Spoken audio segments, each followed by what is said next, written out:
So I just want to welcome anybody that's watching that is new to me, new to Nicole, or just new to coaching or anything like that in general. Anyone that's new and anyone that's struggling today, you are so in the right place because you're going to hear loads and loads of wisdom and just listen for the similarities, not the differences, and just take what you need from this. If you're watching live, amazing. If you're watching on catch up, that's great too. So, I'm Andrea from Dominant Mindset Coaching. I was a dominatrix for 12 years. I was just explaining this to Nicole earlier, my whole story. And I also got sober in 2018. And I'm now a confidence coach and I help people to turn their setbacks into personal power. And I've definitely had my fair share of setbacks myself. And with me today is another powerful and super strong woman. This is Nicole. So Nicole, do you want to introduce yourself and let us know a little bit about you and what you're about? Absolutely, absolutely. So thank you, Andrea, for that intro. So I am Nicole, as she mentioned, and my business is the Simply Social. So just really quickly, in a nutshell, what I do, what I have been doing since COVID really hit, where I found this need, is I have been helping female entrepreneurs who are overwhelmed by the online space, whether that is social media or website building or anything to do with online, because there is so much out there. And I think we've all experienced the overwhelm, regardless of how well versed we are in the internet or not, it can still be overwhelming. So I help female entrepreneurs bring their business online with ease. So without that feeling of overwhelm, I really help them and walk them through these platforms, how to use them, so that my end goal, and at the end, these women are feeling confident and empowered that they can do this on their own. They don't need me. They don't need anyone else. They're not lost. They're not in the dark anymore. They're not feeling overwhelmed. They understand the platforms we've talked about. They understand how to use them and how to utilize them in their business. So that is just a little nutshell about the Simply Social. There's a lot more about me and myself outside of my business, but I'm sure we are going to dive into that very quickly. So I'll leave that for now. So one of the things that really jumped out to me there was your commitment to self-sufficiency. That just sings to me because there's been times when nobody's been around and I have felt so alone, like I don't know what to do.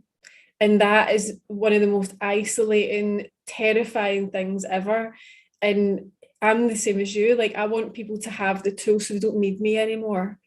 And they don't need anyone else, any other coaches, any other courses, bin the books. Like you've got the tools and you've got something where if there is no one else around and you're in a pickle, you can get yourself out of it. So I love that you do that as well. So we're definitely in alignment there.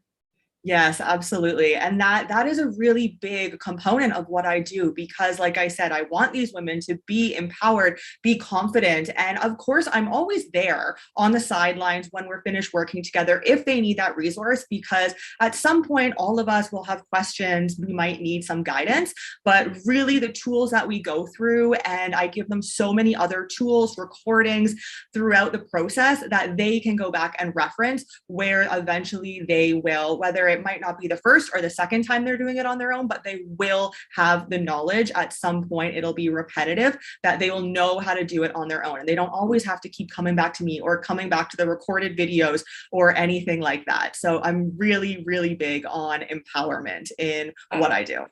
Absolutely love it. So, Nicole, what do you think, in your opinion, makes a woman powerful? Great question. Great question. So I think there are so many definitions of powerful, but in terms of my kind of little nook, my corner of the online business space, and I'm going to talk about online business because that is what I'm well versed in and that is what I help women with. But in terms of online business, what makes women so powerful and really just having the confidence to build something out of nothing that they can see a vision for. And I've had this, and also all of the clients that I work for have this vision as well. And they know who they want to help, and they know that there's a path to get there, but it might not be a clear path or a path that they've ever explored before. But they know that that end goal that they want is attainable. And you have, that end goal, or you have at some point, maybe you're there now. I'm sure you're not, because I'm sure we're always striving for something more, which is how it should be. But they know where they want to be, whether that's in 1 week or 1 month or 1 year or 2 years, and they're striving towards that. So I really find that women specifically have that ability to have a grand vision. And a lot of women, and a lot of the women that I work with, and a lot of women in the entrepreneurial and online business space are able to see that vision and able to go after it. And if you are creating your own online business, you're entrepreneurial, then absolutely you have that vision to go after what it is that you want. So all of the women that I would say, really all of the women that I interact with online have this vision. They know where they want to be. They might not see the stepping stones on how to get there, but that's why there are coaches or consultants to help you get to that point. But women, I find, really just have that vision to know where they want to go and to be able to act on it. And all of the women that I come into contact in the online space have that. And I think it's so amazing and so inspiring. And that's why I love hopping on calls and doing this with other women, because I get to hear their stories, and it's really inspiring for my journey and to help along the clients that I'm helping in my business. Awesome. And what's something that you've had to battle through that's, had you come out of the other side more powerful yourself? Yeah. Okay. So this might be a little bit of a long-winded story, but this is where I'll go into a little bit more. This is where I'll go into a little bit more background about myself and how I got to sitting in this chair speaking with you today, because it is definitely never a place that I thought I would be, or never a vision that I had for myself that I would be here. So I am originally from Canada. I don't live in Canada. I haven't for quite a while, but I'm originally from Canada. And so I grew up, I went to high school, I went to university there, but I always, something in the back of my mind and my body just knew that Canada wasn't meant for me. And I was meant for bigger things. But in university and high school, my dream was to get a corporate business job and to work in this business job. I was thinking, downtown Toronto in the business attire, living that powerful businesswoman life. And that was always my goal. I grew up in a really small town, so I always wanted to live in a big city. Toronto's 4 million. So at the time, that was a big city for me. And that was always the end goal. So then I finished university. I got an office job, which I was actually very aligned with. My skills were really aligned with. And it was in my hometown. It wasn't even in the big city of Toronto. And so I was really excited to get into this, but about a year and a half in, I really realized, I don't think I can do this for the rest of my life. I cannot sit at this desk for the rest of my life for the next 40, 50, X amount of years and be happy with it. And I truly believe that every woman who is entrepreneurial, who is a business owner, has gone through this feeling at some point, because a lot of the times that's where it stems from. And you have a skill and you know that you can help.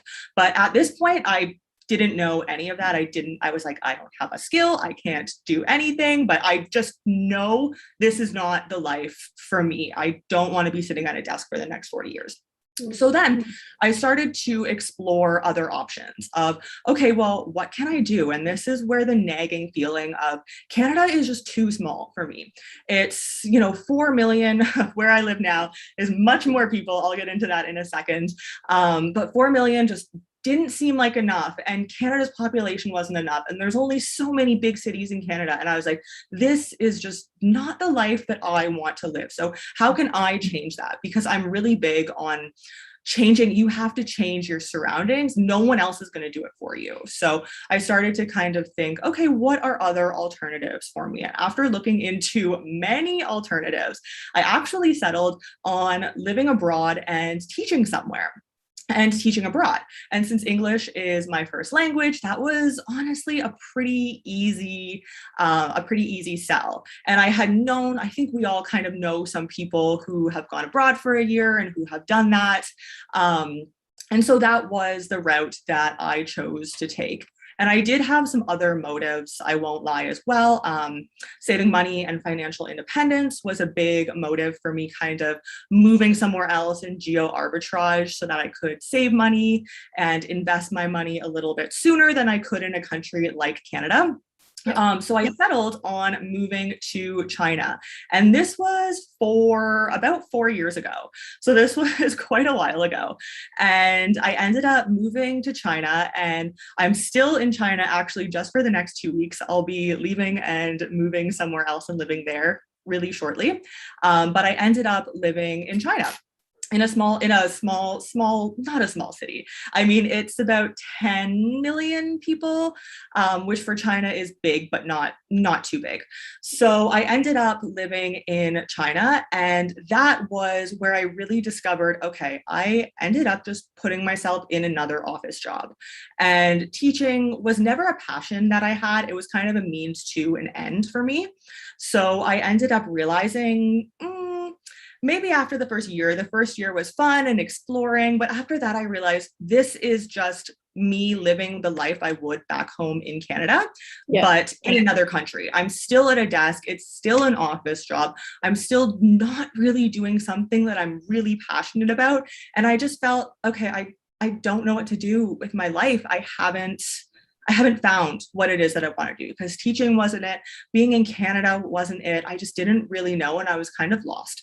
So, and now I want to say, I think for a lot of people, if you look for it, COVID, you can get something, even if it's something small out of COVID happening, that can change your way of thinking, can change your mindset. So you can get something out of it. And I was actually locked out of China during when COVID was really at its worst in the world. And so I went back home to Canada to live with my parents in their house. And I was stuck there for 9 months. And at the time, I was just like, oh my gosh, this is the worst thing that could happen to me. I hated my life. I mean, who wouldn't, right? But now looking back on that, I am so grateful. And I realized this in the time too, but it's a lot easier now when you're not living at home with your parents. I realize now that it was actually a blessing in disguise. And I am grateful that that happened, because of the fact that that is the reason why I discovered my passion and why I started my business now. And honestly, when I went back home to Canada, I was on a different path. I was planning to become a licensed teacher and to get a great job teaching and stay in China for the rest of my life. But I kind of lost sight as to why I moved to China in the first place, because teaching was not the reason. So you kind of get caught up in life, essentially, and in everything that's going on around you. And so coming back home for COVID, or maybe I should say being forced to go back home to Canada for COVID, really put me back on track. And now I'm really grateful for that, because it put me on track for, this is not what I want to do in my life. This is never what I've wanted. I just got caught up in being in China and the lifestyle there, and how easy things can sometimes be here in China. So being stuck at home really ignited my passion for entrepreneurship, for starting a business that could actually help people with skills that I had always had and I had always been passionate about. But I really discovered that as a business due to COVID, which is kind of really a blessing in disguise. And I'm so sorry, after this long rant, I'm now forgetting the question that you asked me, but I remember that this tied into it. So what's something that you have come through that's had you come out of it more powerful? And what was that like, that experience? Yeah, okay. So where I was going with this, kind of rewind a little bit, um, is when I first decided to leave Canada. That was a shock to pretty much everyone that I knew. And the people who I told, oh, I'm going abroad to teach, they said, oh, yeah, I know someone who's done that. They said it was great. And then they came back and, lived and worked in Toronto or a neighboring city the next year. Yeah. And I just remember thinking in the back of my mind, oh my gosh, like I hope that is not me. Unless something goes really wrong, I am not going to be back here in a year or in 2 years. So that was something at the time, because I was a lot younger, and that was something that I really struggled with, because a lot of people didn't understand why I was going and what I was wanting to do. And it was just kind of that fixed mindset of, oh, you'll be back. Oh, no one lives abroad forever. Oh, like you can't do this. No one else I know has done this. So you can't do it. You've had a lot of pushback from that. Like, this is what I'm going to go and do. And because in their world, it's not possible, or it's not they're like, I can't grasp how that could be a thing. And you're like, well, I'm doing it. Like, I'm not talking about it or reporting on it. I'm doing it. So yeah, I was cool. And what did it take for you to take those steps? What did it take within you? So I was really ready to make it happen. But just to preface, like my immediate family was very supportive, and honestly everyone around me was supportive, but they just didn't really understand my end goal and what I was trying to do with it. So there was kind of that, oh, that's great, but then there was that pushback as well, which I kind of tried to resist, because I didn't want to do it the way that everyone else that they knew had done it. But so the steps that I took, and it was actually to get into China, it's quite a long process. So it was a somewhat long process of almost a year's time, I would say, to get all the documents, get everything notarized, like just all of that paperwork did take some time. So I knew I was leaving, I would say about a year before I actually left, but of course not everyone else knew that.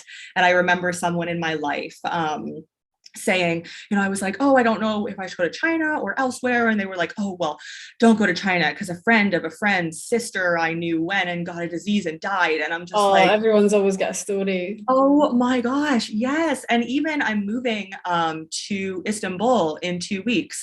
And that pushback as well, it's a different kind of pushback, because now I just really have my direct family and my friends here in China who I tell, but it's a different kind of pushback, because that's a completely different culture than Canada or than China. And there's just so many differences. So it's that pushback as well. And the pushback from a lot of people saying, oh, you can't live a life where you can just up and leave and go wherever you want, and that's not sustainable. So I feel like a lot of the time there is a lot of pushback in my life, but at the same time, I've always been really strong-willed in what I want. And I know I'm the only one who's going to make it happen for myself. So no one else is going to make this happen. So I really have to do it. And I have to have those goals and that vision. I always try to have a vision for how I want my life to look like. And then it's like, okay, well, what are the steps to get there? I know what the end goal is, and then what are those steps? And then another kind of pushback that I had more recently was leaving my last full-time job. And the pushback that I got from my fellow coworkers was so incredibly unsupportive, that because they are the 9-to-5 worker mentality, and they just didn't understand and they couldn't grasp the fact that there's anything else out there that you can make money from while not working a 9-to-5 and not working for somebody else. So the pushback on that was not really something I cared too much about, to be honest, but it was just interesting to see over, that 5-6 month period when people kind of knew that I was leaving and I was finishing up my contract. That pushback was really interesting to observe. And it was interesting also to see the difference in mentality of the 9-to-5 worker and how they can't envision a different life. And then myself going from that 9 to 5 to that vision that I see my life. And that was the first step at the time to kind of get to where I wanted to be and where I knew I wanted to be. And honestly, I'm sure where all of my coworkers would also want to be, but they just don't have that vision, and maybe they haven't ever heard of that lifestyle. I know I hadn't when I left Canada. Yeah. And what would you say are the main lessons that you took from that? I would say a big lesson, honestly, is just to not judge people, because I have faced in so many different forms judgment, whether it is leaving my job, leaving my home country, leaving my hometown because I want something different than what everyone else there wants. Just don't judge people, because you also don't know their story, and you don't know where they come from and their background and what their vision for life is and what they have experienced. And it's so interesting anytime I get close enough to somebody to actually know their background and, their upbringing a little bit more. Everyone has a story that you would never expect to hear. So when you judge someone just based on one brief interaction or an Instagram post or something like that, something that's so small and so vain, it really does yourself a disservice. Honestly, it does yourself a disservice. And for me, if someone judges me, like, I don't care, take it or leave it. I've learned that many, many years ago, and it's something that still happens to the day. So I just let it roll off my back. And, judgment is something that can sometimes just pop into your head. Sometimes you actively need to try to think, I don't want to judge someone. So I know sometimes it can pop into your mind, but I always just try to control those thoughts, because it's just not, it's not something that I would ever want someone to do to me. So that is really something that I think I've learned throughout many years of different forms of judgment and being told what I should do. Yeah, I get it. So we've got some fun questions, and I love asking this of people because I get to I love asking this of clients. I love asking this of guests on the show, because I get to hear the breadth of answers that people come out with, and it's just fascinating to get a glimpse of what's really important to people. Okay. So just to preface this, there's two things that's guaranteed in life, and one of them is that we're all going to die one day, and the other one is that we have no idea when. So if you knew that you had 24 hours left on the planet, how would you spend them? Wow. Your preface there really hit home. Yeah, that's a great question. So I think if I had 24 hours left and I knew it, as much as, and this is just being totally honest, as much as I love my business and what I do and who I help, I would spend my time doing what I love with the people that I love. And in my lifestyle, unfortunately, that would probably mean I wouldn't be able to get home to my family. And that's just something that I'm used to it now. I'm used to the video calls with everyone back home. I've been doing it for many years, but I think it doesn't really matter because we have that connection still. So call my family, spend time with my partner, spend time with the family that I have made here in China from all over the world, and got to experience all different walks of life through other people. Mm-hmm. And doing what I love, probably eating the food that I love, because who cares? And just spending quality time, because I think at the end of the day, that's what fulfills everybody. And I would be so interested to hear other people's answers to that as well. If there was something other than spending time with your loved ones, I would be so curious to know what is that other thing. I've had some interesting ones, some people just want to get their paperwork in order. They're like, shit, I've not done a will. Interesting. Mine is all in order. I'm super organized, so I know I would be good in that department. There's some people that get super practical about it, and others get very spiritual, and other ones want to revisit their childhood, or there's all different things that people want to do. So it's quite cool. So what if you had a week? How would you spend a week? A week would give me a little bit more time. Probably I would ask my family to meet up with me somewhere. I don't think I would go home, but I would probably want to go somewhere just beautiful that I can spend my last days in, whether that's, somewhere like a beach. I know my mom loves the beach, so something that we can kind of all enjoy. And I think a week is a lot more of a practical time. Yeah. I think everything, I wouldn't really worry about the logistics because I'm a really organized person already. So everything is already taken care of on that end. But I would just not care about my belongings or my things. And I probably would just hop on a plane with no suitcase and a little backpack and be like, let's just do this, with all the people that I care about. I'd be like, I don't care, take the time off work, come and spend a week. And I honestly think that would probably be the best week of anyone's life, because when does that ever happen? When would everyone just drop everything and be like, okay, for the next week, you are the only priority in my life? That really never happens. So if I had that week, which is a good amount of time, probably go to a beautiful beach somewhere and spend my money and give some money to charity and give money to people who need it, maybe in my family or otherwise, and just be able to help people, but also have an enjoyable last week with the people that I love, because memories are really the one thing that you can hold on to, I guess, before you die. Oh, that's amazing. And what if you had a year? Okay, a year is a little bit more time. And actually, that's a scary question, because who knows? You could have one day, you could have 1 week, but a year kind of is a little bit more practical in terms of, you know what I mean. So, a year, interesting question. I think I would. So I've talked a lot about the vision that I have for my life and how I see myself living my life. And of course, if I were to live for the next 40 or 50 years, that vision would be constantly changing. But if I only had 1 year, that vision would probably be something similar to what I'm envisioning now.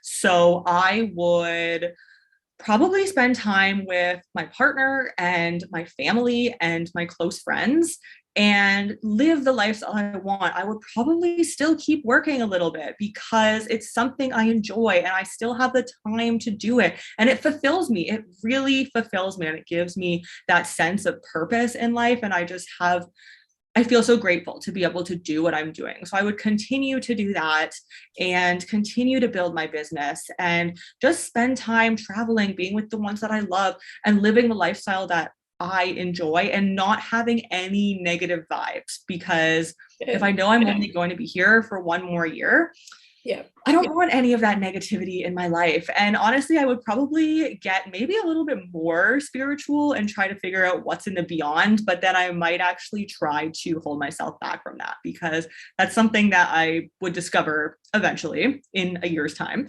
So just enjoy my time here and kind of just be able to go with the flow. Sometimes I'm not the greatest at going with the flow because I'm such a planner, but just kind of go with the flow and do what I want to do in my life and achieve that vision within a year. Amazing. Well, I'll just let you sit with those ideas and maybe see what you can implement over the next little while. But strong questions. So if you met your 20-year-old self, or you look quite young, so maybe we need to go back to like 16 or something, but if you met your younger self, what advice would you give her? Yes, no, 20 is good. Actually, I really wish I could give myself this advice, kind of go back and talk to my 20-year-old self. But I think one thing that I've always struggled with, and maybe being 20, I didn't realize this, but I do now as I've gotten older, is authoritative figures have always, not even authoritative, people who are higher than me in any sense, have always intimidated me. And I don't know where that comes from. I'm sure it's something that stems from childhood, but not intimidated in like, oh my gosh, I curl up in a ball and I can't converse, but it always just intimidates me when I know someone is higher than me or older than me or achieved more or something along those lines, just leveled up at least one level.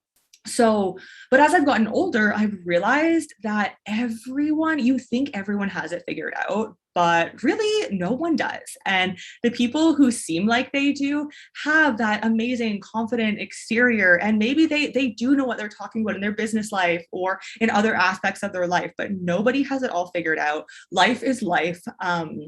Nobody knows what's going to happen, what's going to come next. And you're always changing as well, your goals, your vision, your dreams. So I think one big thing would be to question more and to not be so worried about the authoritative figures and really how they perceive me as being younger. And I would just be myself more and be less in my head, be less worried about, oh, how are they going to perceive me? Oh, I can't do this. I can't ask this because it might come off this way. Who cares? Who gives a fuck? Honestly, sorry, pardon my French, but like, as I get older, I don't care. Right, perfect. As I get older, I realize, no one has it all together. No one has it all figured out. So why be worried about that authoritative figure aspect? And that's something, I'm still working on and working through, but myself being 20, I feel like I could have achieved a lot more in a shorter amount of time had I not been afraid to ask those questions and to just do it. And if you get it wrong, that's fine. That's life, that happens. You don't need to be perfect all the time. So I think, that's some advice that I would give myself, but I am learning slowly. So it's all good. It's a learning process. And speaking of being older, what do you think your 90-year-old self would say to you if she could see you now? That is a great question. Honestly, I think my 90-year-old self, and this is tough because I don't know the future. So I can only kind of go based off of where I am right now.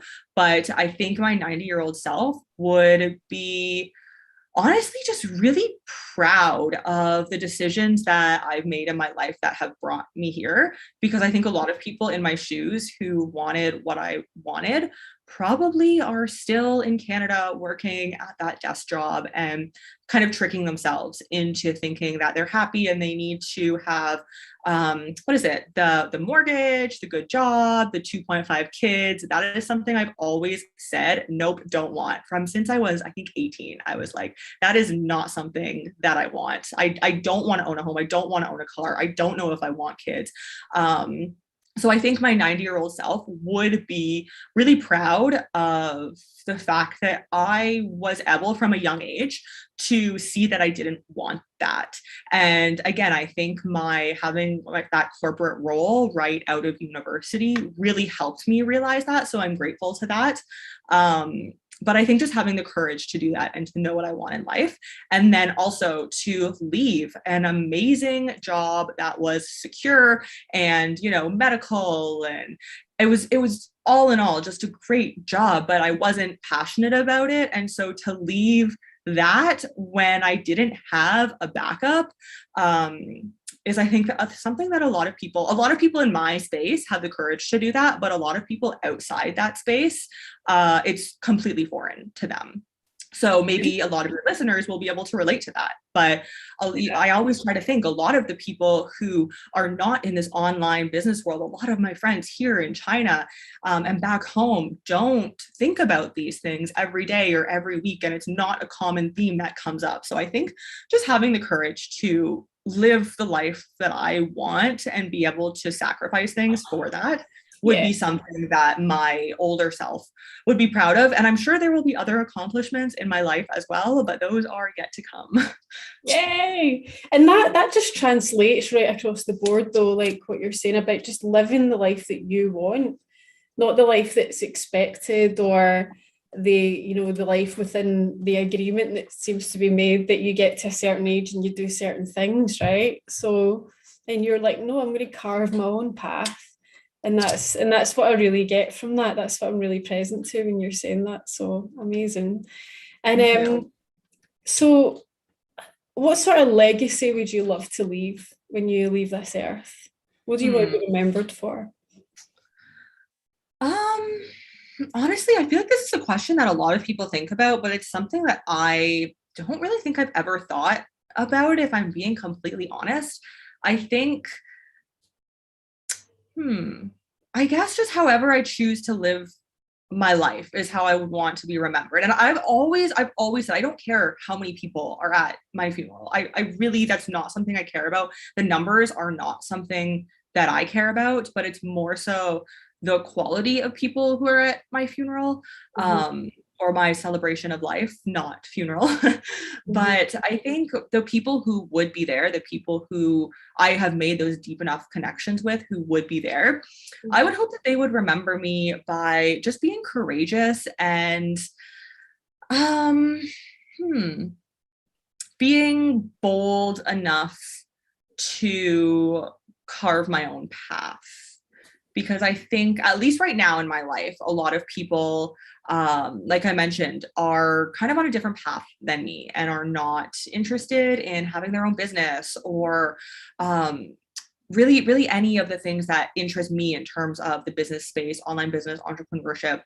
So being able to carve my own path and maybe also hopefully being an inspiration to them that they can do it as well. And I even try to do that now with a lot of my friends, but sometimes if you're not in that right mindset and you're not surrounding yourself, whether it's in person or online, with people who are doing similar things to what you're doing in terms of entrepreneurship and owning their own business and starting their own business, it's really difficult to get into that space if you are just surrounded by 9-to-5ers or, kind of that other mentality. So I would hope that I would be able to give them the courage and also maybe a little kick in the butt of like, hey, you don't know when it's going to happen to you. You don't know when you're going to die. So do what you want to do, because a lot of people in my life are like, yeah, I'll do this at some point, or I really want to do this. This is something I'm really passionate about when I have time.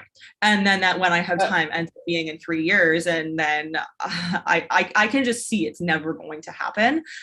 So I would hope I would be able to give people the courage to do whatever they want. You don't know when you're going to die. Like, even if what you do know. What are you saving it for? Exactly. Why are you saving it? Yeah, you only get one life. And some people don't realize that. And maybe they need to come on your podcast, because I feel like you've made it prevalent. Get them on. But yeah, what are we saving it for? What are we saving those opportunities for? Oh, I'll do it when, I'll do it this time, and I'll do it once I've done some. That's it's a tomorrow life, and tomorrow never comes. Like, do it now. Now's the only time. I have a clock, and I used to have a different office in here. I've just moved into the living room yesterday, and I've got a clock, and it's got no numbers on it. It's just got now, all the way around it. I love that. Like, what time is it now? When do I want my dinner? Right now. I love that. That's done now. Cool.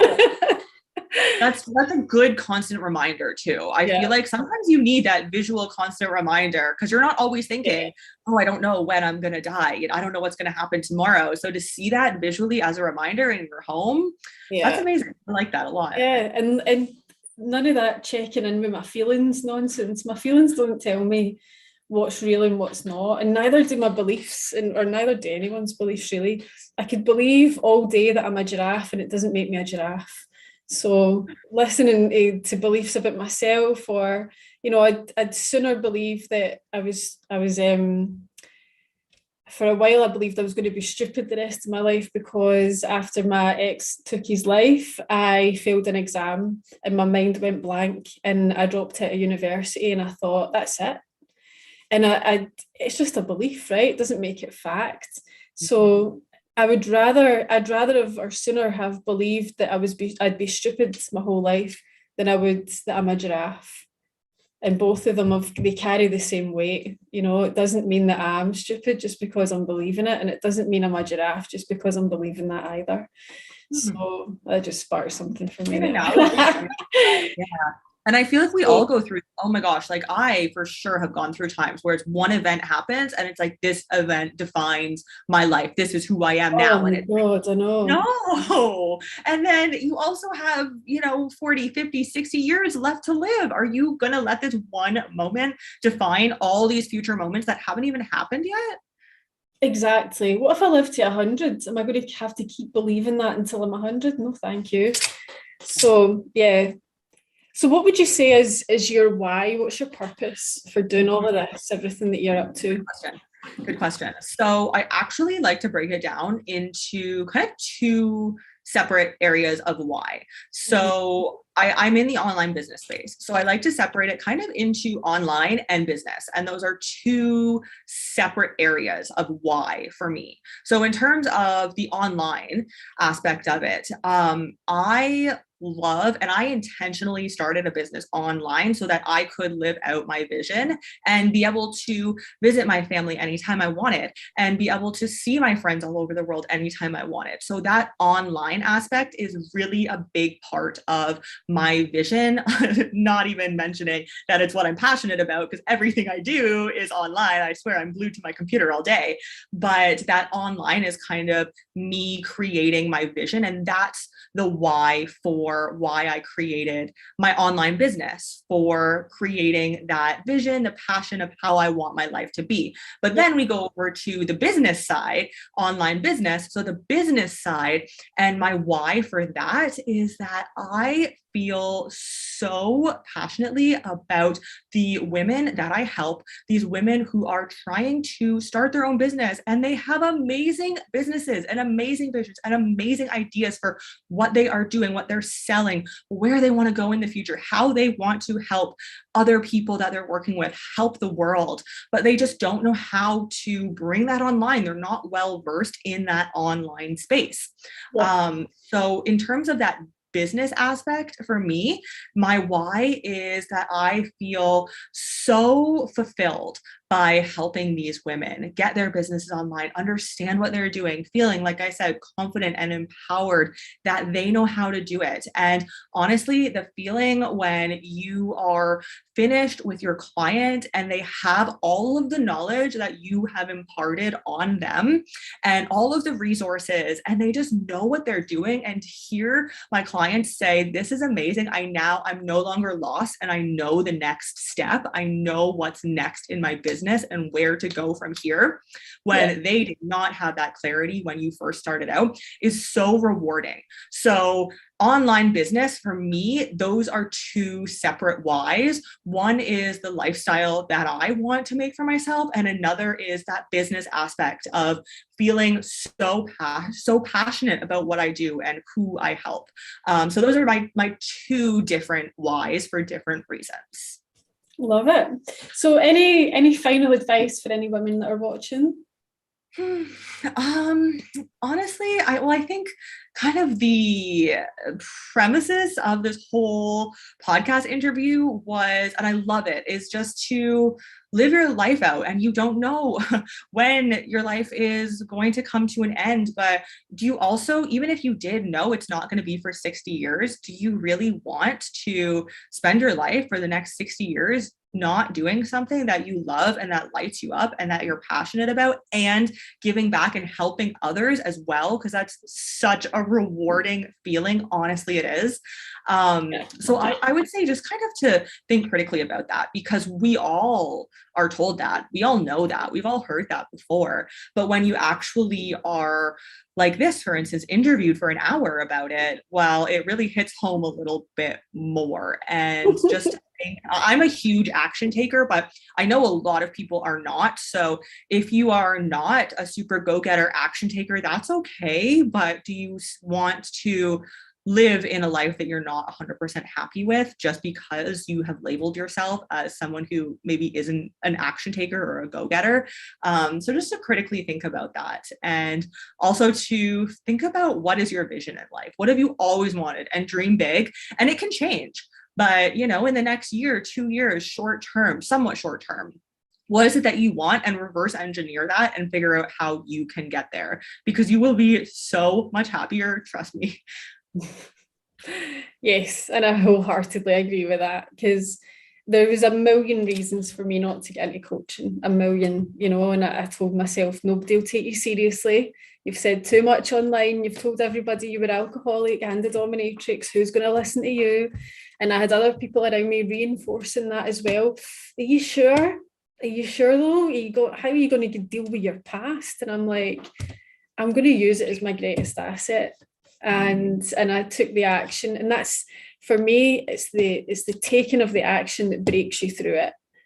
Because we can all talk about stuff and report on it and have opinions and this is how it should be and all that, but there's no skin in the game until you've actually stuck your arse in the line and went and done it. Even if it's the next tiny action, you take that one and it changes the course of your whole life.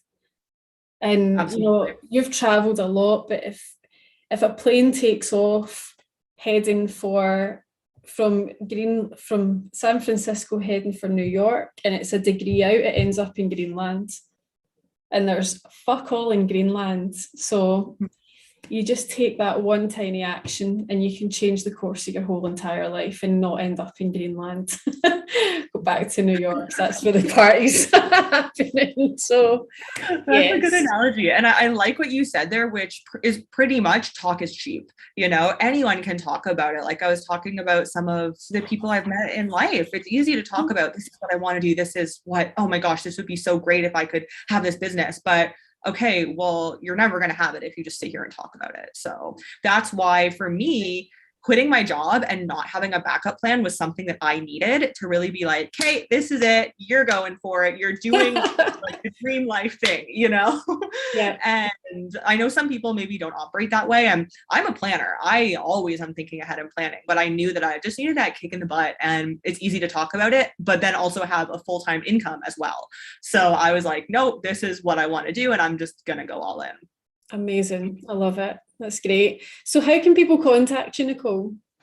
Yeah, great question. So my Instagram is where I am most active. So that is at the Simply Social _. You can also check me out on Facebook, the Simply Social, or my website, thesimplySocial.com. I have a somewhat new blog, and I actually really don't like writing, but I'm using it as kind of my idea board. So I've just started that recently, and it's just short ideas that I have about I wrote one today because I made a podcast episode. I also have a podcast called Business Mindset in Minutes. But I had a podcast that I released the other day all about freebies and how everyone has a freebie, but I actually don't think freebies are the best thing if you want to grow your email list. And I kind of go into why I think that, because I think a lot of people are all about freebies and so many other different things in the business world. And so I just have my thoughts on things and I just write them out in a few paragraphs and I'm like, hey, well, this is what I think, and take it. I might go read that because I've got a freebie. Oh, I do too. But this was kind of before I started thinking. I was having a conversation with a friend about this, and I just kind of started critically thinking about it. So yeah, check out my podcast episode. They're pretty short.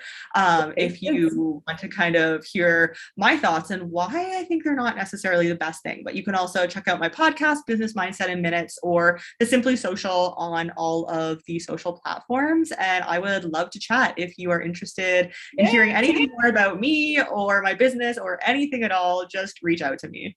Amazing. Well, thank you so much and for everything, all the wisdom and all the nuggets that you've dropped on this. So I'm sure anyone that's watching will be absolutely delighted. And also, if you do want to get in contact with Nicole, and if you've missed any of those links, then they will be on the description for the podcast. So thank you again so much. I'm so glad that you came on and let's chat. Thank you. Thank you so much, Andrea. I really appreciate it. Take care. Bye.